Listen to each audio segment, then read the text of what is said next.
આંધ્રપ્રદેશની સરકારે જો તમારે ત્યાં ત્રીજું બાળક અવતારે ને તો 25,000 રૂપિયા આપવાની જાહેરાત કરી છે।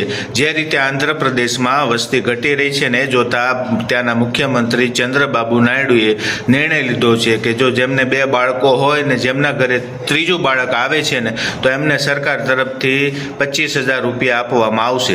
એટલું જ નહીં પણ બાળક જ્યાં 18 વર્ષનું થાય ને ત્યાં સુધીની જે પણ ભણશે ને એ બધું જ એજ્યુકેશન સરકાર તરફથી મફત આપવામાં આવશે। હવે આ વાત છે આંધ્રપ્રદેશ સરકારની, તો શું તમને લાગે છે કે આ સરકારનો નિર્ણય કેટલો યોગ્ય છે?